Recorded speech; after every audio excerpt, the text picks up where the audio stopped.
Look, it's a cave. Dave. Is that private property sign? Don't know what crevice you came from, but I reckon it's frowned upon to walk into other people's homes uninvited. Didn't you see the sign out front?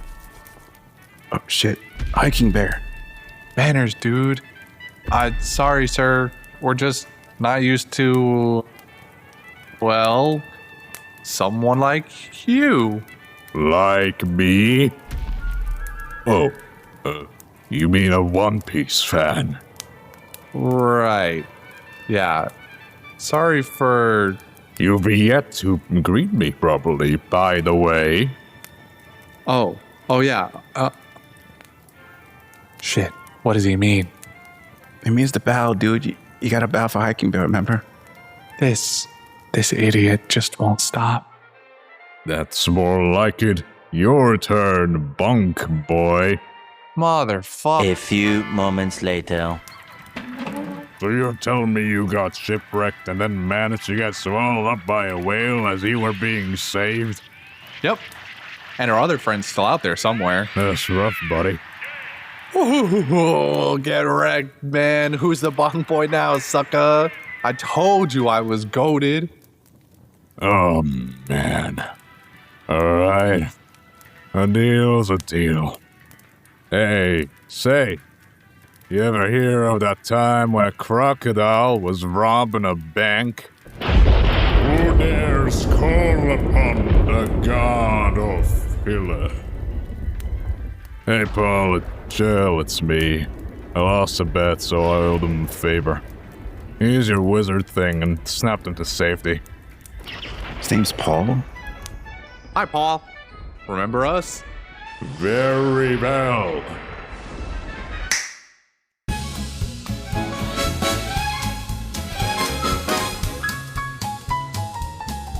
What the hell?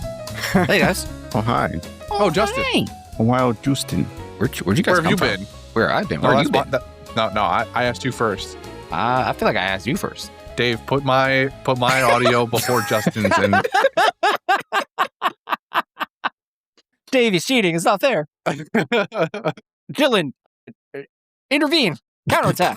Dylan, counterspell. Oh, hey guys, you guys doing something? What's up, Gabriel?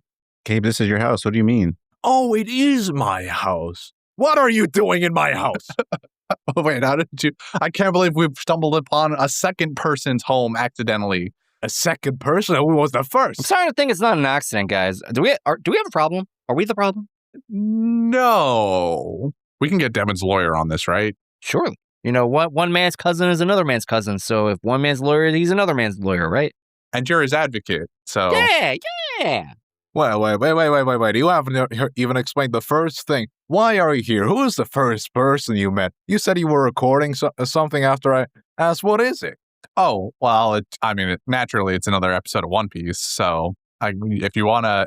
I know that you like that show or whatever, so you can tag in if you want. Oh, One Piece like usual. Okay, what's the episode? It's 908. No. We're on a live action streak right now, buddy. Get a grip. Oh, the live action one. Yeah, that one just came out. I've just watched it. What Yeah. episode? The one where the weird people come and try to kill our friends on the island with the dinosaurs. Episode 4? No. The one no. The one where they get off that island eventually. Episode 3? You're going backwards? I mean, they get off an island in episode 3, don't they? Christian's the one where they're fighting. Yeah. The one where there's fighting. Fighting. Oh my god, episode 8. I love that one. Oh, I think you're almost there. The one where Zoro and Sanji bicker like the entire time. Yeah, and there's water. There's water. Oh, in there's it. a ton of water, dude. Arlong Park? Oh my god, I didn't know you were going back for Wait, re-reviews. all right, we're going even further backwards now. I don't like this game anymore. It's obviously episode 6. Episode 6. I don't like that one. Can we do episode 5 instead? Oh, well, all right. I mean, I guess this is your home, so you might as well be the one choosing. Yeah, I guess. All right, let's do episode 5. Justin, you watched it, right? Justin? Sorry. I was just finishing my episode. What's up? All right, well, wait, you just found out that we're doing episode 5 and you watched the whole thing in the last 5 seconds? I'm gonna be real with you, man. I remember watching episode 3, and then I just hit next, and whatever I watched, I watched. So you've watched episode 4? All I know is that there was a dinosaur and a wax man, all right? I feel like I watched the right episode. So anyway, episode 5. Episode 5. We're officially halfway through the second season now. Really? Yeah, there's only 8 episodes. I mean, yeah, you're over halfway now. You were halfway done last time with episode 4. Quiet you. I was say there was 10 episodes. That's crazy. I wasn't there. And neither was I. Neither were you. Oh, dear. What did you guys think about episode 4 in that case? Since it ties very heavily into this one. Oh boy. Let me answer this one first, because I think you're going to be very reactionary. You're going to have a reaction to my response to you, Gabe. Okay. So, much like my appearance in episode 3's coverage, right? I watched episode 5 and I watched nothing else. My only current bowl of knowledge for the live action is whatever I vaguely remember from season 1 and season 2, episode 3, and nothing else. Okay. You haven't even watched most of this season. Wait, so you haven't watched episode 1 and you haven't watched episode 2? Correct. Because you weren't my co-hosts last time I was on. I think it gives our audience, as well as each other, the splendid opportunity to have a diverse set of perspectives when you have someone like me who only contains the singular knowledge of one episode, or in my case, I guess now 2, but you know. Justin, I appreciate your smart assery about not watching certain episodes. Now I'll reveal the real reason. He looked at the episode summaries really quickly, and he noticed that Zoro gets a lot of feature in episode 3. Wow. You know. Yeah, that's we call that coincidence, you know? You got a very funny way of saying that you just were too lazy to watch the other episodes. Listen, man, I am a man of the people. I'm an entertainer, first and foremost. That's what I'm here to do. That can be part of your excuse. The part that makes no sense is being like, yeah, so out of solidarity, I didn't watch anything that I'm not on a recording for. So, sorry, just for clarification, did you watch episode 4? No, not even a little bit. No. What? Oh my god, dude. What? How the fuck? You have no context for this. The thought never crossed his mind. You have no you have no setup of like the giants being I mean, of course, nope. You know Dorian. Jesus Christ. See, we're so engaged in our conversation right now, all because of me and my unique because perspective. You're stupid, and you're what the hell even is this strategy? What are you doing? Actively ridiculous. What are you even? What? Justin, you're on timeout. Christian, what did you think of episode 4? Hey, episode 4 was fun. I enjoyed it. It was, I guess, episode 5 was a little bit better for me. The beginning of 4 was like when they first get on the little garden and they're wandering through the forest and you're seeing all of these animatronic plants and stuff kind of took me out of it. It very much looked like just an amusement park that they were walking through. I mean, Islands on the Grand Line can very easily look like that, you know? I mean, sure, but the way that it's portrayed in the show, I don't know. I felt like I was watching them walk through Jurassic Park at Universal Studios and not, some higher budget production that is being made for people's consumption. I mean, I suppose so. I do appreciate that was like practical though. I'm very much a sucker for practical effects. Yeah, I can kind of get behind that. It could have been better, I think. Yeah. The dinosaur animation was good. Yep. The Brachiosaurus, their eyelash game was on point. That was like an immediate noticeable thing when we got a close up of them. Yeah. Dory and Broggy's fight was good, I think. I enjoyed the little skirmish between them. I think the balance, and this will kind of bleed into episode 5 talk too, but I think that they hit a pretty good balance of the way Dory and Broggy look compared to everybody else and their size difference and the way that they played with that. I think they did that pretty well. Yeah, I think the effect of them, I don't know what exactly the effect is that they use. It was probably a lot of CGI, but I think it was also just perspective tricks a lot of the time. I think it looked pretty believable most of the time, which is pretty impressive because at the top of my head, I can't really think of another show or movie that has done like non-CGI giants. I imagine that must be pretty hard. Yeah. I would imagine there's heavy use of perspective and camera work there. Yeah. But yeah, I mean, I think overall 4 was fine as a setup for episode 5. The introduction to the antagonists rather that we would get in this episode with Mr. 3 and Golden Week, and the continuation of Valentine and 5 being there. Yeah. I also appreciated the twist up on Brogy being the one to be taken out by the poison element instead of Dory. It's like it's a subtle change from the original story where Dory was the one that got taken out. Okay, so opinions on episode 4 are overall positive and incompetence. Am I getting this right? Yes, I think so. I think that's true. All right. How about we get into the summary for episode 5 then? Who's going to read that? I'll read a summary. It's been a minute since I've been on an episode. All right, go ahead. Episode 5, Wax On, Wax Off. We jump into the episode with a dire situation at our hands. Nami, Zoro, and Vivi have been captured to participate in Mr. 3's cruel execution. Luffy is too busy playing T with Miss Golden Week, so it's up to Usopp, the resident coward of the group, to prove himself and save the day. After an encouraging conversation with Brogy, who's thankfully still alive, Usopp heads off to save Luffy from drowning himself and give Miss Golden Week a mental lobotomy. Now, the only ones left to beat are the dastardly trio of Mr. 5, Miss Valentine, and the sadistic Mr. 3. The situation of our captives, meanwhile, grows ever dire. Mr. 3's birthday cake threatens to suffocate all 3 of them in wax as Mr. 3 gleefully anticipates their agony. But fear not, Zoro strikes a mighty pose and calls out to trust in Luffy. Our heroes return to save the team. The clashes begin. Nami and Vivi dispose of Miss Valentine handily, and Zoro shortly after delivers the final blow to Mr. 5 with fire assistance from Usopp. After a grueling cat and mouse game between the two, Luffy also finally deals a final blow to Mr. 3, ending Baroque Works' operations on Little Garden. But aren't we forgetting someone? Suddenly, out of the forest appears our charming cook Sanji, with an eternal pose to Alabasta in hand. His little side adventure as Mr. Prince, which involved the execution of a vulture, a fierce fight with an otter, and a conversation with the mysterious Mr. Zero, now grants them passage to his base of operations. The crew bids farewell to the island stuck in time and its eternal feud between 2 giant friends as the crew celebrates their victory. Oh, well, what's this? Nami seems to not be feeling well?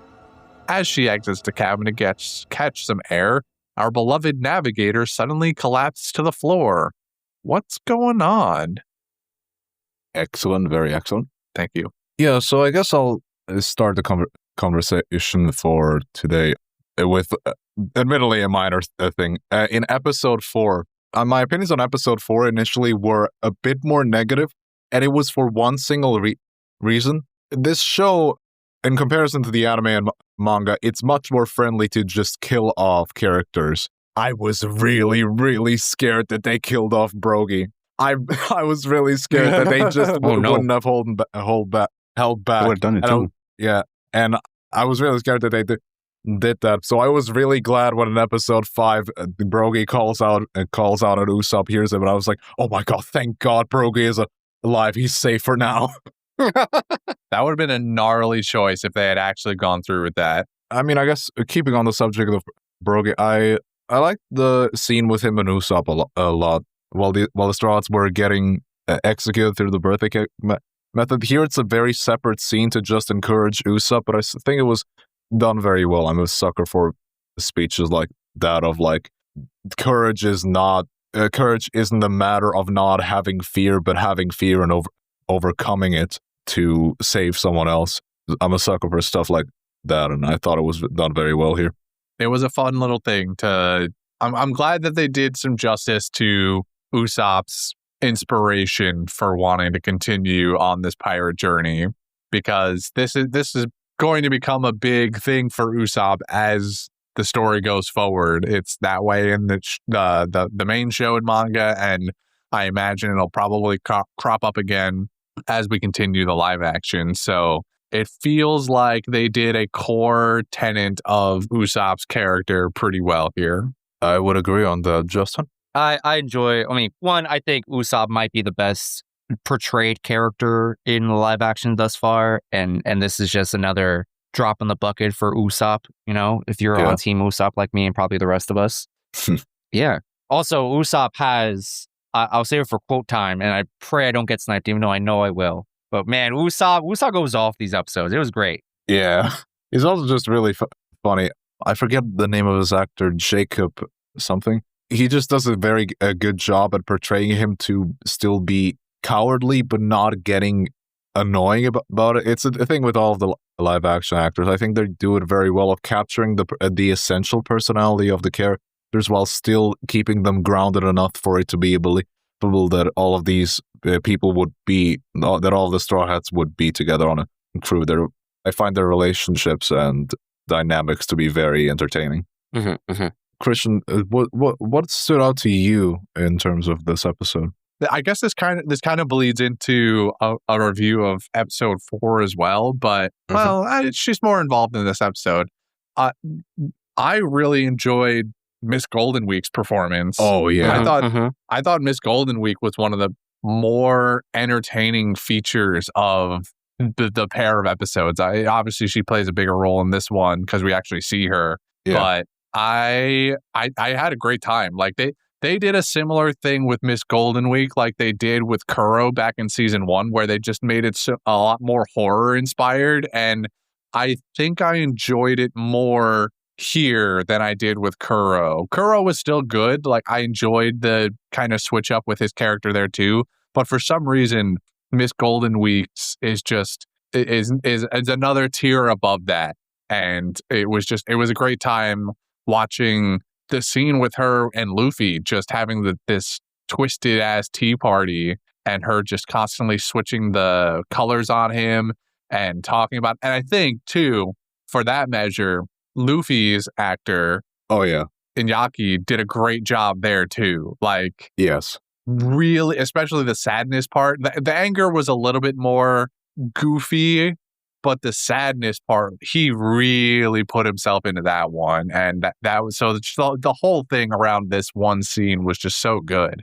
Yeah, I would agree. I would agree that the anger part was maybe a tad silly, but I thought it was quite interesting to talk about his character by Miss Golden Week putting the calm paint on his face, but it not actually calming him down except for his motor functions. I thought it was kind of interesting to make that decision that in his actions he's obviously still forced to follow Golden Week's commands, but in the way he acts, he is not calm at all, because you cannot have a calm Luffy at any time. He is always hyper emotional. Error 404 cannot compute. Yeah. I have a question for you, Gabriel. Yes. We're told in this episode that, or maybe no, it was this one, that Miss Golden Week's paint has this hypnotic quality because of something that is in the actual paint itself. Is that in any way explained back in the anime? Okay, so to be honest, I'm not very familiar with this, but I can tell you I'm pretty certain that the material of the paint itself has never been explained to have any special properties in the manga or anime. It's just been explained that the paint has a special property. It's very emphasized. She does not have a devil fruit. It's the paint that's doing it, which is like incredibly wild in the context of the rest of the show. That this exists. Yeah, which I know for those just listening that are just watching the live action. Yes, even in the grander context of the show, her having hypnotic paint is ridiculous and absurd. Yeah. But no, as far as I know, the properties of the paint itself are never brought up in the original show. Okay. That's what I thought, but I needed an expert's opinion. I think that's actually kind of based. I love that they, just like the source material, they do not explain how these weird-ass powers work. And I still want to know, but I think not coming up with whatever throwaway reason, like saying like, oh, she puts magic mushrooms in the paint and makes people go crazy or whatever the fuck. Glad there is zero explanation. I love this. Much like what Christian said, I very much appreciate Miss Golden Week's performance. Visual casting, 10 out of 10. Yes. and the dip or the lean into the horror element of how her interactions with Luffy and other people is portrayed is a good creative choice, in my opinion. It worked out very well. Like when she stabbed Luffy through the hand with her whatever brush, very unexpected for me, and I was like, ooh. I'm like, it got me shook. I was like, okay, I'm leaning forward. I'm in the gamer position. I'm locking in. I'm engaged. To be honest, in the original show, Miss Golden Week was never really a character that stood out to me in any major fashion. She's kind of a side thing in the Little Garden arc, and she never has really any importance after that. It's mostly just there's a little girl, or what appears to be a little girl, on this island, and she has paint and she does silly stuff, and then she's taken out. That's how I remember her activities. And I thought upgrading her character from who is this small petulant child with a paint to like, oh, she's a psychopath who killed her own parents because she's so psychotic. It's a thing they do with all of the Baroque Works agents, which I like. They're much more ruthless and they're much more psychopathic in their tendencies. You can really like you get their vibe as a criminal underground enterprise, as mobsters, much more from the scene in episode 1 to how they're portrayed here. I think that's very nice. It also helps that they're killing people, which helps elevate their threat level. Yes, absolutely. What about another topic? Justin, did anything stand out for you in this one? Well, hold on. What's Jordy got to say? Jordy been sitting here for the last like 20 minutes without saying a word. That is true. What's going on here, Jordy? How you feeling? It was The whole episode was just I find that the dynamics they're doing between all the characters is actually kind of working. I feel like the characters meshing both the villains and our heroes are actively playing the part. They're playing the story out, and you'd expect something like this to be very visibly bad, and I think they're actually doing a pretty good job. Now, the thing I would argue is that they're going for like a campy serious thing, which is something I personally do not like. I dislike campy because it's just naturally obtuse. It's like watching slapstick comedy and then also expecting people to get some highbrow slaps. It's like, can you imagine it? Highbrow slapstick comedy. What does that look like? I feel like that's what they're going for here. And it's so weird. I don't know how to describe it. To be Brendan's advocate for once, I'm very much for campiness, and I think for this particular show in particular, first of all, it's kind of inevitable that you run into some camp with some of the plot lines they're exploring, and I think the way they're tackling it of just being camp and being sincere about it without ever really, like, no one points out that, oh, what is happening here is really silly, outside of like things of pointing out, oh, you're Mr. 3 because you have a 3 on your head. Like, that's obvious. Like, outside of moments like that, it's treated with complete sincerity. It's taken seriously. There's no one who points out like, oh, isn't what is happening here kind of stupid?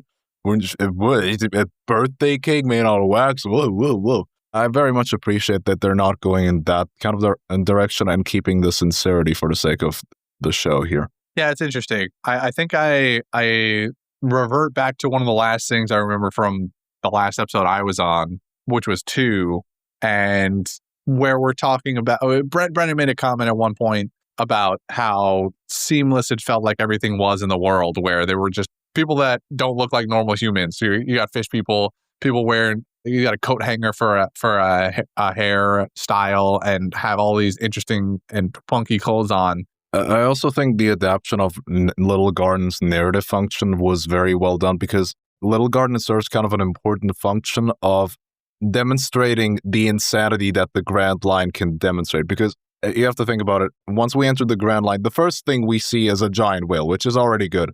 But then after that, you go to an island that's a giant cactus with the gravestones on it. And that's weird.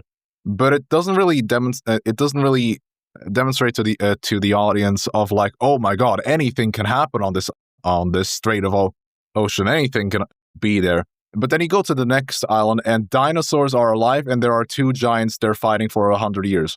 And there's a volcano that erupts every single day that serves as their their boxing ring bell Yeah. to go and do it. It serves kind of the narrative function of establishing, things in this stretch of ocean are absurd and ridiculous, and literally nothing is off the table. How did you feel about, and this is for everybody, I thought the Unluckies looked cool as shit, personally. Hell yeah. Little otter dude might be my new favorite character, even though he's definitely dead. I thought they did both of them very, very well. They're absolutely both dead, but Yeah. I thought that they were pretty sick. I mean, yeah, I'll agree with Justin and you here. In terms of just CGI, I like how they adapted them. Yeah. First of all, they didn't change their designs at all, which is great because they look appropriately silly, but also they look believable. During the fight scene with Sanji and Mr. 13, at no point did I ever say, "Oh, this looks kind of silly. I don't believe that they're actually fighting." It was just like, "Oh my god, this little ferret is beating the shit out of absolutely. that guy. Holy fuck, he's been throwing against the wall. Oh my god, he's dead." And no, I thought that was, in terms of just pure technical production, that was very well done. Yeah. I liked them a lot, and also just in portrayal of character, I really have no complaints. Definitely a highlight of the episode and really the entire show. I agree. That scene Yeah. had a so one, I thought it was sick as fuck that they recreated the scene of Sanji doing the little tilt-a-whirl on the vulture's neck and just snapping it. Great scene. 10 out of 10, loved it. I replayed it because I was like, no, they must. I was like, I blinked. Did they cut away from it? And then I was like, oh nope, they just bird dead. Shout out to Taz Skyler. Yep. Big dead. And then the way they portray the fight with Mr. 13 is, from what my memory says, is a little bit different in the sense of you're not following each character around the room as they're fighting each other and destroying the room. You're positioned behind this desk, currently on hold with holding music, which is a great touch, by the way. On holding music with Mr. Zero, as Sanji and Mr. 13 absolutely duke it out. And boy, does Sanji kind of get the hands for a little bit. This scene, one, it was fantastic. And two, it made me sitting here thinking, man, if Pokemon were real, I would never want to run into an Oshawott. That thing would fuck me up. So that's what you're worried about? Bro, the razor clamshells in Taz Skyler's shoulder, bro. I feel like you got other problems, I don't want to dude. smoke Oshawott. You got it, bro. You're cute but deadly. Yeah. It's kind of impressive, actually, that they managed to make the seashells look so incredibly threatening on that little thing. Even besides it looking believable, it's also just narratively believable that, oh yeah, this little fucking thing can fuck you up. This is not an easy thing. I can believe that Sanji was kind of struggling with this in some way. I will say the aspect that you mentioned about enjoying, I have a very dual-sided opinion of the fight with Mr. 13. I do like the gag of we're just sitting on hold, basically listening to this waiting room music and then you see I think there's a scene there of Mr. Zero. Yes, he's clearly growing impatient. That was funny. On the other hand, they did the save themselves, technically speaking, like the creators of the show, by doing the popping in and out of frame thing so that they didn't have to animate Mr. 13 as much. And while it made for a good gag in terms of what we were doing, I was a little disappointed that you don't just get a more straight up fight scene between the two of them. I think that would have been a lot more fun, even with the extra layer of sitting on hold on the snail chat with Mr. Zero. When I heard the goddamn Denden Mushi start making noise and ringing, pit of despair was swelling in my stomach because I knew at some point Sanji was going to go find it and I was going to be met with realistic Denden Mushi design and I was going to be just hit with nightmare fuel. And I was. And I hate that for me. I want to appreciate them. I want to like them. But then I look at them and I shiver. I want more now, just so that Justin has to suffer. Stop it. They changed the dinosaur thing between Sanji and Zoro too, where they just collaboratively take down one dinosaur instead of individually. Not enough budget, bro. They don't have enough budget for two dinosaurs. We had all this brachiosaur before, dude. What the fuck? I miss this aspect of it. I think they did this in Injustice a little bit because there's supposed to be a little bit of a parallel between what they end up doing and then what we learn later about Dory and Bragi ending up on this island for 100 years because they did the exact same thing. That is fair. So it's not huge, but I did note it, and I kind of wish they had kept it the original way instead of they bicker over who actually killed the one T-Rex, but why not just I don't understand why it was a big deal to just not do 2 sets of dinosaurs, you know? Yeah. I feel like that's a missed story beat in my opinion. Yeah, in general, just the reason for Dory and Bragi to be fighting felt more of a side note. I thought all the little scenes of Sanji and Zoro's resentment were really funny, and it made me think of how can you adapt Sanji and Zoro's rivalry from the anime to live action without it looking stupid? Because in the anime, the fight, the little rivalry between them is oftentimes very much physical. Like they actually start fighting. Of course, they never really get injured, but like they start actually throwing legs. They start throwing swords at each other, and he can't really do that in the live action without it looking like they're just really unprofessional, high level jerks to each other. It's hard to do that without making them look unsympathetic. I think that I like the silent approach they're doing with this, like just this silent resentment, occasional quips at each other. Of you can tell they kind of have a little rivalry going on, but it's not a big emphasis. It's just played for jokes, like it is in the anime. But they're not like huge arguments where where each of them could get hurt. I don't know. It's something that I found interesting in the way they adapted it. I like how they're adapting it. It just made me think, I guess. And moving on from that, I guess Mr. 3. What did you think about the way the Mr. 3 as a character and his scenes were adapted, how they were executed into the show? I will say, from what I've seen so far, acting work, good job, A+ for me. I have no qualms. Usage of his devil fruit, I think they nailed it. They did a really good job. Still looks really funny and sus when he's actively using wax from his hands or whatever, but that's because I'm an immature child. In my opinion, I always thought in the anime manga that Mr. 3 was like funny / goofy, and I didn't necessarily get goofy from Mr. 3 in this episode thus far.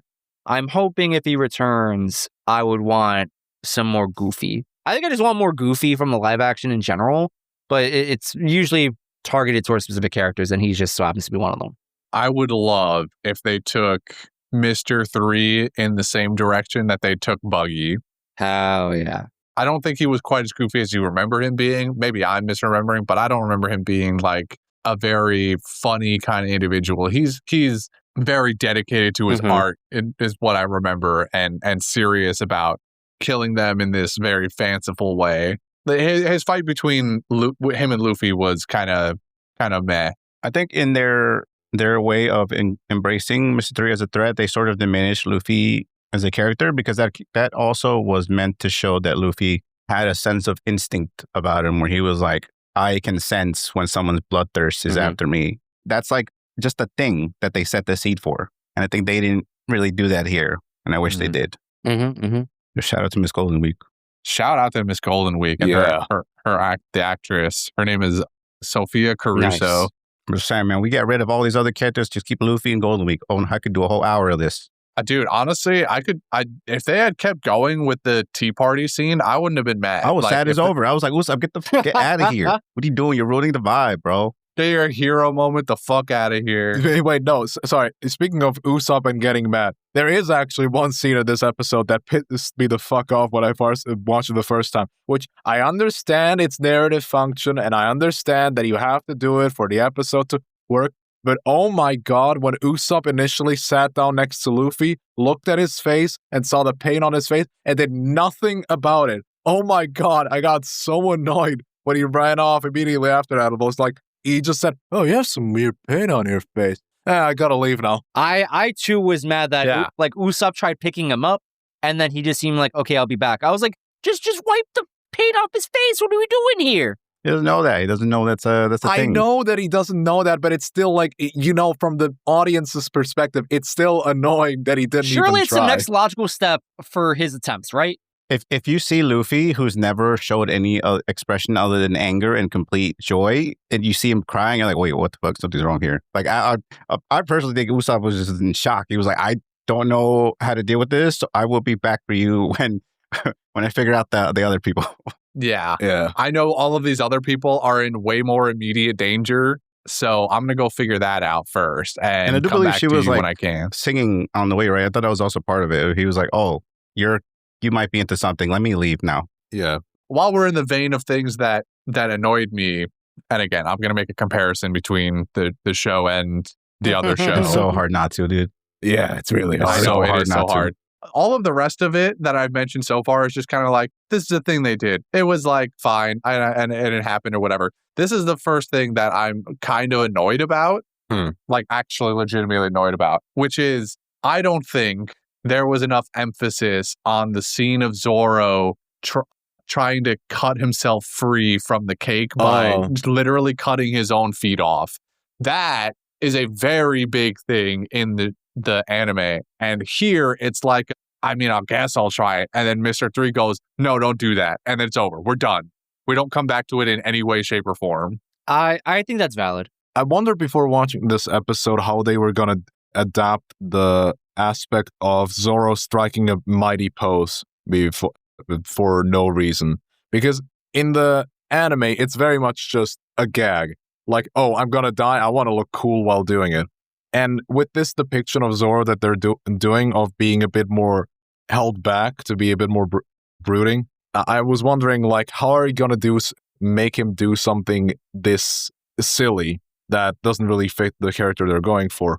And in terms of that, I guess the way they did it was rather satisfying for me. Of instead of it being a completely selfish thing of I want to look cool while doing this, no, it's him trying to inspire Vivi and Nami that no, Luffy is going to come, and we are not going to look pathetic because we are not going to die here. It doesn't get emphasized that he strikes the pose, but the way they adapted it, I think, was good within the context of the characters they've already established. Yeah, and they give it more context too. They give it more purpose by having Zoro actually read the situation and take what Mr. 3 said about while he was talking to Valentine and 5 about how he wants to see the anguish on their faces in the very last moments. Before it's even about Luffy, it's about giving Mr. 3 the middle finger of like, if I'm gonna die, I'm not gonna give you what you want. I'm gonna look cool as shit.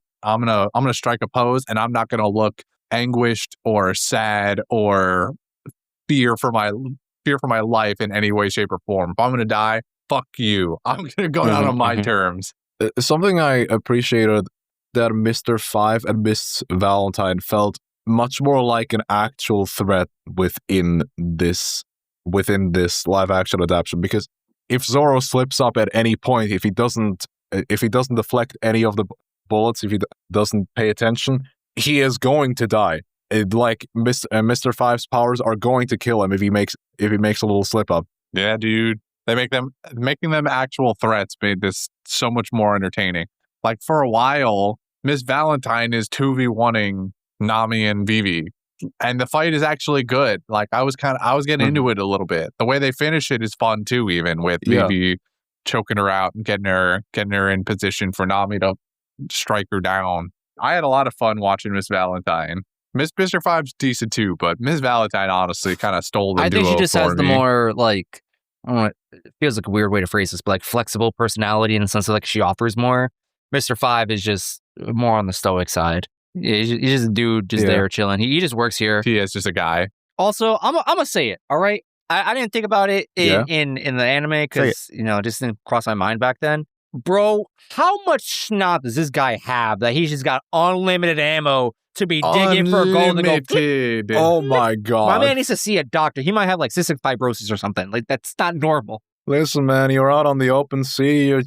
You're gonna be slightly sick by default. I don't know what to tell you. My man's weaponized the. All right, hold on. What do pirates have besides scurvy? Give me a disease. You know, they do call picking your nose digging for treasure sometimes. Yeah, my man has the one piece up his nostril. Clearly, he's practicing.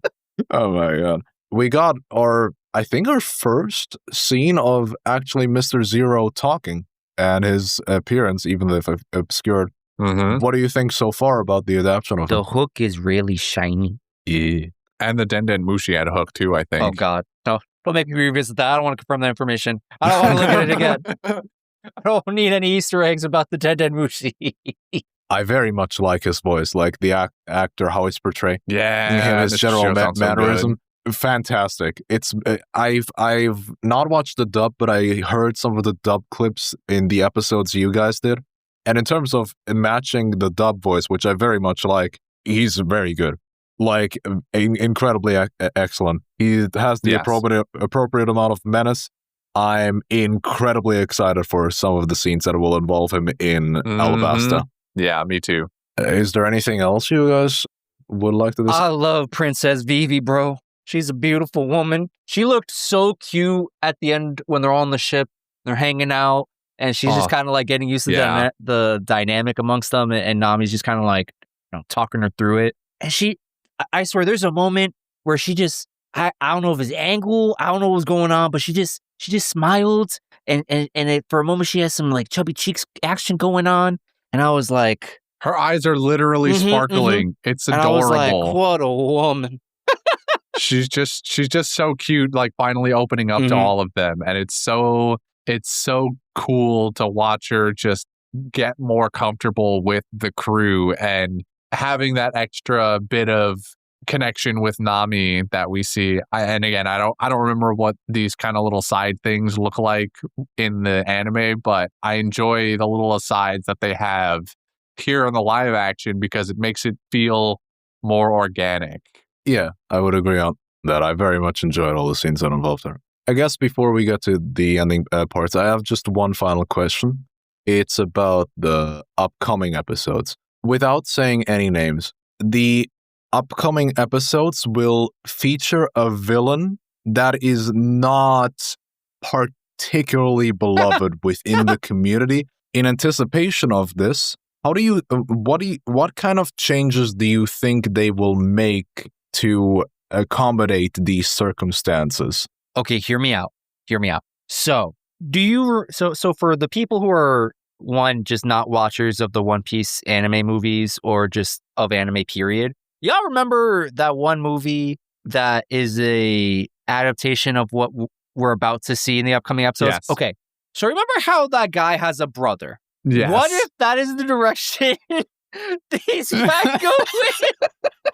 That would certainly be a choice. Most certainly. Especially, I don't remember what was that guy's power anyway. Something about poison. I think so. It was something it was something really fucking stupid. I really hated that guy. Yeah, I think it was poison based in some regard. Yeah, there was some move that he could do where he like stored up energy for fucking like 20 years or whatever, and then unleashed it, and it amounted to almost nothing. That's incredible.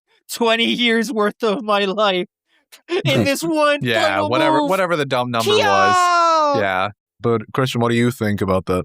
Like, I don't know. I think I'm trying to go in because the character you're talking about is a character that I vehemently hate.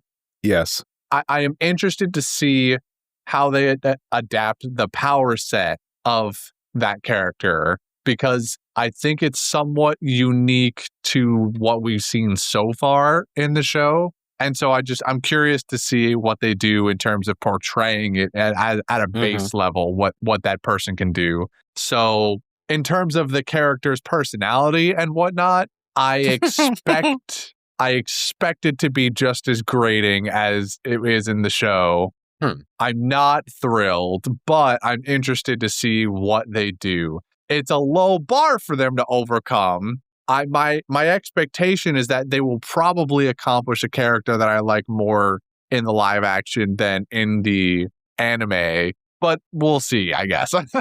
Well, at the end of the day, we'll see. What's funny, Gabe, was that's not how I thought your question was going to end up. I thought your question was going to be like, in anticipation for these events and these characters, how are you, Justin and Christian, going to, prepare yourselves for these upcoming moments? And I was like, Christian's about to just never show up for the rest of the season.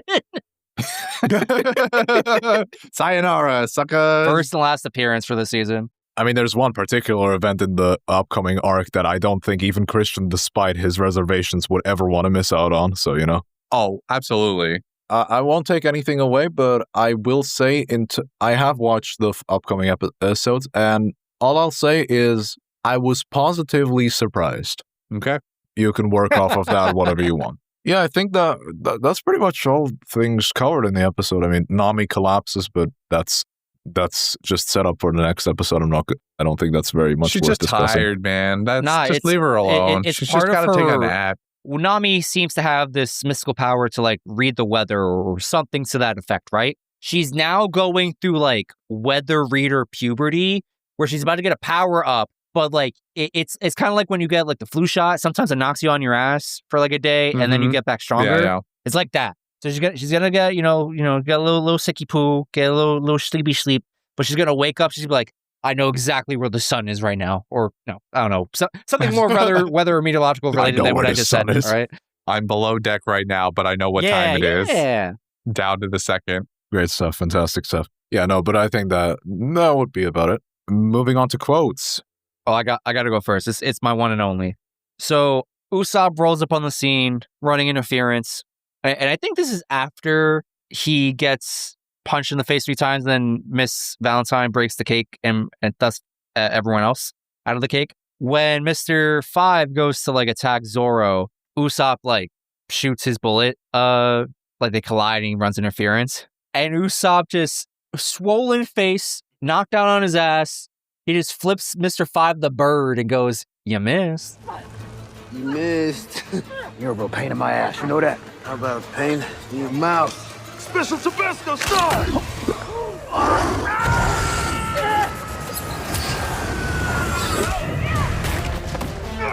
And it was so good. so the delivery, the setup, it was perfect. 12 out of 10. I have a couple. We've already kind of talked about at least one of these. I think we danced around it, but didn't give the actual quote, unless you want to give Broggy's quote later about fear. No, it's I basically have I have it listed here as Broggy's entire speech. You can insert that. Okay. You can insert that if you want, Dave. I have the important part where it's just, well, I shouldn't say, maybe not the important part, but the one part where we get to the heart of it, where he says, true bravery is not the absence of fear, but going into battle in spite of it. That's right. True bravery is not the absence of fear, but going into battle in spite of it. I'm not a giant like you. If I go into battle alone, I'll die. An honorable death, trying to save your friends.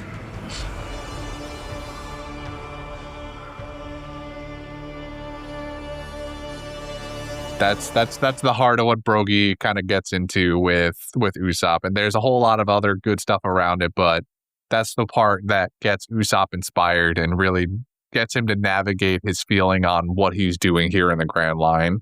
Broggy was so good. Every scene with him is a delight. I'm also really glad they kept the laughs, and it did sound genuine. It didn't sound forced when they were laughing. I agree. I needed them to keep that energy up with all of the other laughing ticks that happen throughout the rest of the show. The last quote I'll give is possibly my favorite one, maybe even from the whole season so far.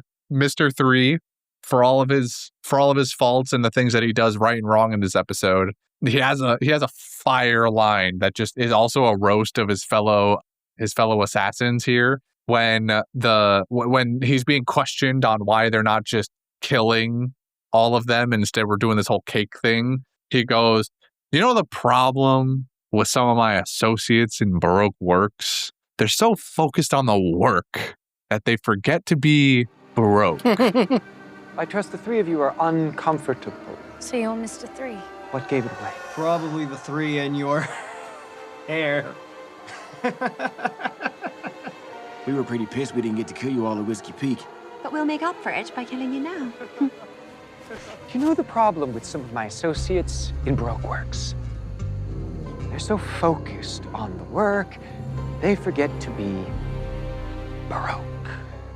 And it just Fantastic. In one sentence, they have perfectly captured this version of Mr. 3. And I thought that it was such a banger line. Yeah, oh my God, I forgot whoever to write wrote that down. Needs a fucking raise, because Yeah. that was really good. That was excellent. Yeah. Is that your final cut? That was it. I'm good there. So I have a couple. First is from Sanji upon examining the waxas. This is probably a very basic joke, but I just thought it was funny. Chains, wine, candle wax. Somebody had a good time here.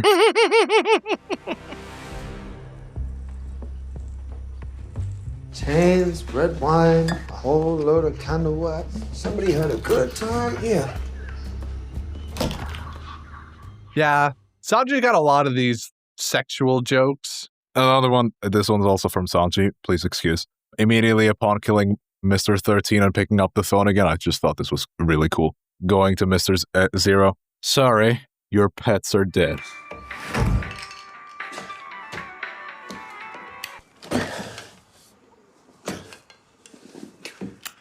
Sorry. Your pets are dead. Cold. That was good. Yeah. I did like that too. Then I have two more. This was during the fight between Mr. 3 and Luffy, which overall was okay, but I thought this line was pretty cool, despite him being the loser of the fight. Luffy saying, "I never give up." Mr. 3 retorts, "Oh, I prefer to view it as you never learn." Trying to punch your way through every problem. I'll never give up. Oh, I prefer to view it as you'll never learn. Appears our research was wrong. I know it's probably a pretty standard villain line, but I thought it was kind of neat. There's some spice behind that. I like that. And then my last one, I thought this one was also funny. During the final scene of Dorian Brogy getting into a fight again. Do you question my honor? Your honor? I question your sanity. I want to see the wrestling match between the giants. Oh, They yeah, threw their absolutely. broken weapons into the water. Now I just want to see the rage in a cage ass. This is kind of fucked up for me to say, but I kind of appreciated Love it. how mutilated they made Usopp's face after getting punched 3 times by various kilos. Yes. That's good. I worry about him down the road, but I also look really forward to it. It's very good to establish now that, these characters are human, but they can survive some things that are a tad ridiculous. And none are more human than Usopp himself. So we're moving on to the Golden Ham. Are we giving him his Golden Week? Is she the highest contender? Hands down, 100%, no questions about it. That feels right. My only other contender for this sort of episode, sorry, I'm so used to it. For this episode would be Usopp. That's valid. It's a good contender. I thought throughout the entire episode, he really stood up for himself. I thought every scene with him was pretty cool. The scene with Brogy was good. Yeah, but I can't empathize with Miss Golden Week. Christian? I'm gonna throw a wrench in all of our plans and do an entire switcheroo because of the irony. I vote for. I think she was also a good character anyway. My vote is for Miss Valentine, the best character on the whole episode. The turnaround of my hatred for her from the anime to me actually liking her in this is a stark contrast from the indifference I felt to Golden Week. Wait, what? In the anime to in the anime. I was indifferent to her in the anime, whereas I liked her a lot in this one. But Miss Valentine is such a crazy 180 on how much I actually gave a shit that I vote for her as the Golden Ham. Fuck, dude, now you've put me in a dilemma because it would be really, really funny if the person you named an entire character. We give an entire award. There's an entire award about the shittiest about the shittiest character in a set named after her. That's what I'm saying. And she could be winning a golden ham. And she's not coming back because she's fucking dead. Do I want to switch my vote for the meta meme? Do I want to be a meta The slave? meta commentary. Mr. Nine got the ham in episode 3. Oh, I mean, yeah, I can understand why he was very excellent in that episode. Yeah, that's true. I didn't vote for that just enough. I'm not. Anyway, Miss Valentine, baby. A Valentine, a golden ham for the Valentine Award. Fuck it, we'll do it for the bit. Yeah, let's go. Yeah. Let's go. Miss Valentine won a golden ham. Miss Valentine with the only golden ham she'll maybe ever win. There's no maybe. She's never getting another character one. in the live action so far. You can quote me on it. This is one and done. It's over. GG, pack it up. And for the Miss Valentine Award for this week, it's going to the food they were eating on the Mary. Hold on. The food looked good. I was actually kind of jealous. Oh, the dinosaur meat. I was confused for a second. I was like, what are we talking about?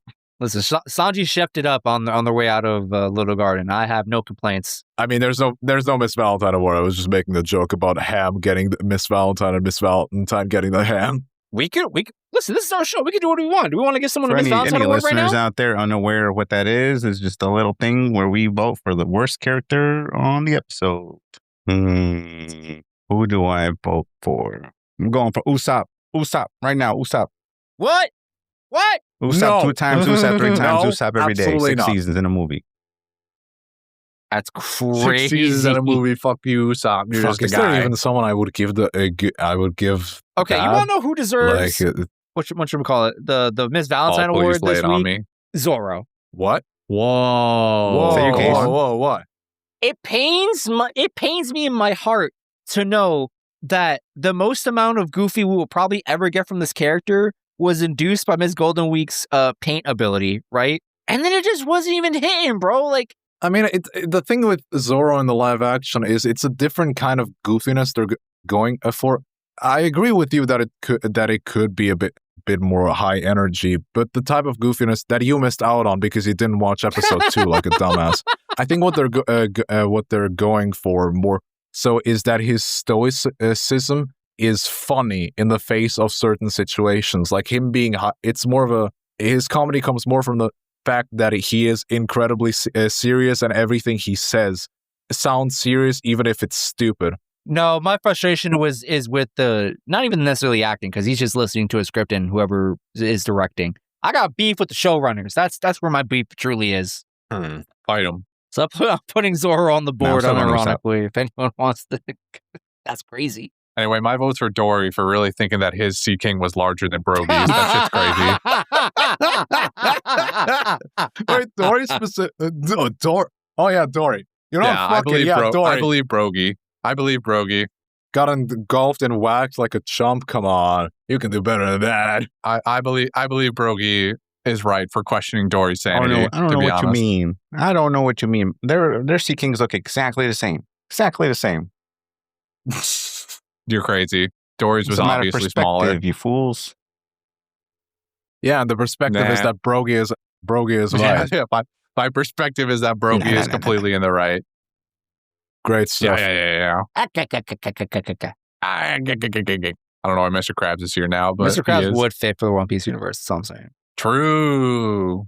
For the next segment after this unexpected Miss Valentine Award, I am transferring host privileges to someone else for this segment because I cannot give an interview to myself. All right. So, Gabe. Hello. I have some questions for you if you don't mind me asking. I do not. All right, cool. What are you currently obsessed with that is not One Piece related?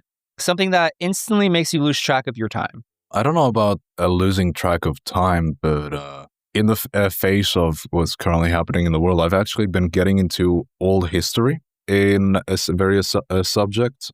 There's a YouTuber called Sean Munger. He's a historian. He makes very long form videos about various historical subjects. Like, some of the videos I watched was about the JFK assassination, the Watergate scandal. Lee has a very good video on the on ancient on China during the early 20th century. Okay. And I guess in that aspect, I'm really getting into that. It's very fascinating to learn about most of this stuff for the first time for me in many cases, because you hear about a lot of these scandals, about a lot of these events, but hearing it in great detail, because his videos are very long and detailed, and he's a historian, he knows what he's talking about. It's very fascinating to just hear about that kind of stuff, especially because I'm not American. Like, if some of this stuff is completely new to me, which you guys might be more familiar with because you obviously learned this in school. Don't give our education system that much credit. I'm so sorry. Fair enough. But Yeah, I think you'd be surprised. but no, that's I would highly recommend Sean Munger, and I don't know about losing track of time, but I've greatly enjoyed getting deeper into those kind of subjects. Excellent. Second and final question here is, if you were given a magical button that would permanently delete one food item from existence, ruining it for everyone else on Earth just because you don't like it, what are you destroying? Okay, I know it's slightly the subject of. I swear I'm going somewhere with this. I know the subject of Sanji in season 1 of the live action is slightly controversial with the way they adapted Baroque in comparison to the original show. And the way they adapted his character for the show, it's debated about among some fans of like, oh, is this the right direction to go with Sanji? How will they adapt him in the future if they remove some of his more critical aspects? And I can understand all of those perspectives very well. But to be perfectly honest, I was convinced of Sanji's entire character in the live action based off one single quote that was even mentioned in one of the trailers. Like, one trailer was just one scene from the restaurant in the Baroque episode where he's talking to Zeph about something, blah blah blah blah blah, and then Zeph says, "Oh, you got to put oregano on this," and then Sanji responds, "Oregano is for savages." I hate oregano. Oh my god, why does anyone like it? You put that shit on anything and it sucks. It's terrible. It removes all the fucking flavor. I do not understand. Why would you my mother used to put oregano on just everything for a while, and it just ruined every single dish it was put on. I do not like it. I do not understand why anyone liked it. I would appreciate if I never had to taste it again. You know what? I had no idea what you were going to answer. I don't think anyone could ever predict anyone's response to this truthfully. Oregano or oregano is not what I thought was going to be the response. Yeah, I was also curious where this was going, and then we got there, and I went, "Oh, okay." I think you're a monster, but it is what it is. Hey, listen, the cook agrees with me, so you know. I don't give a damn what that guy says. Fair enough. The other cook said it was good, so where's the line here? This is incredible. I love this. Thank you, Gabe, for this immaculate, detailed answer with incredible lead up. Yeah, that would be my answer to that question. Oh, that's fantastic. Yeah, that definitely ruins it for everyone else on Earth. That's Rest for sure. in peace. A lot of Italian cuisine. There's another question here that didn't get transferred over. Hold on. Back. Every time there's another question? Yeah, every time we do this, for some reason that question gets lost into the ether. Too many versions of this document. You have executive producer privileges. You can ask me the questions already. Ask yourself this question. If you were a playing card, what rarity, effect, and image would be featured on it? Why, that's a very interesting question, Gabriel. Let me think about true, that. Gabriel. That's a great question, Gabriel. What is your answer? If you were a playing card, what rarity, effect, and image would be featured on it? This is dealer's choice. Anything goes. I would be a Magic the Gathering card. At a mana orientation would be blue. Okay. And once you play it, on each and every single turn, everyone has to say bop for the entire rest of the game. And on each subsequent rotation, every time a round completes, you have to say bop one more time. Like bop. And then on the next turn, you have to say bop, bop. Then on the next turn, you have to say bop, bop, bop. And then you continue that and continue that. And the goal and another effect of the card is that if any one if anyone does not do this, they immediately lose. So the goal of the card is that you annoy your opponent so much the longer the game goes that at some point they're just going to be sick of it and you win the game. I love that. That's a great card effect. I love that you basically just inserted the equivalent of a drinking game rule into Magic the Gathering. The image that would be featured on the card would be my profile picture. Fantastic. Hell yeah. I love that. You know, that checks out because Ness is just such an annoying character to play against in Smash. But yeah, that was a really good question, Gabriel. You should ask more questions like that. Honestly. Yeah, you should ask more questions. You should host more often too, honestly. Anyways, question. Do the thing. Hey, we're One Piece with a Lime. Normally we cover the regular show, but now we're covering the live action. Come follow us on our journey. There's only 3 episodes left to season 2. If you made it this far, you're probably going to keep listening, unless this one was just so terrible for you that you're going to drop us forever. Please don't do that. We need it. Check out our Discord. Links in the description, probably, and in our social media bios. It's a great time. That's where we're most active. A lot of other people there. Gabriel, lovely member of our community, along with many of the other people that you've heard on the episodes for the live action and our previous season of the live action. So if you're tuning in for season 2, then go back and listen to season 1 if you haven't already. It's great. Oh, this plugs for the guest. I guess I don't really have much. You can follow me on trgabrielgf.bsky.social. It's a Blue Sky link. You can follow me on Blue Sky trgabrielgf. I post nothing interesting, so it would probably be a waste of your time. But you can do that if you are very nice, and maybe I will follow you back because I'm just such a nice person, you know. Alternatively, you can also shoot me an email at trgabrielgf@gmail.com. I am open to voice acting gigs currently. I will take literally anything. I am desperate. I'm kind of a whore in that way. Honestly, based. You need to be. Yeah. Unless you're approaching me with like crypto AI shit. I don't assume the community is consistent with that, but don't contact me about that. But otherwise, I'm a complete whore. Please contact me. I want to work. I want to voice act. Please. Thank you. So there's actually something I forgot to mention for all of you guys now that the cast is over. The way I reached this place, this isn't actually my home. I have no idea where I am. You just entered entered this house and you came in here and just you assumed I lived here. I actually entered this place through a time machine.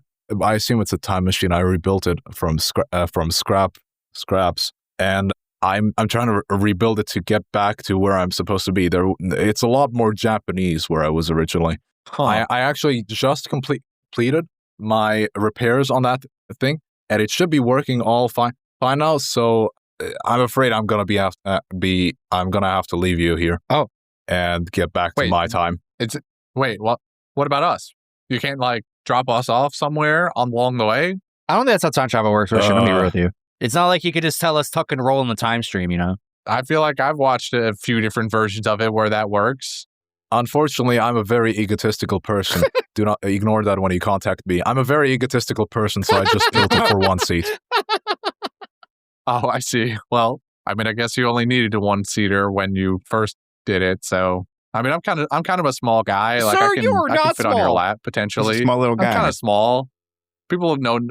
I'm known to be kind of small. You're like the second largest person in this podcast. Maybe in personality, but definitely not stature. Oh, I think Yep, that's a beep. That's a beep. The thing is finished heating up. I don't want to miss it. If I waste any more seconds, I might miss my opportunity.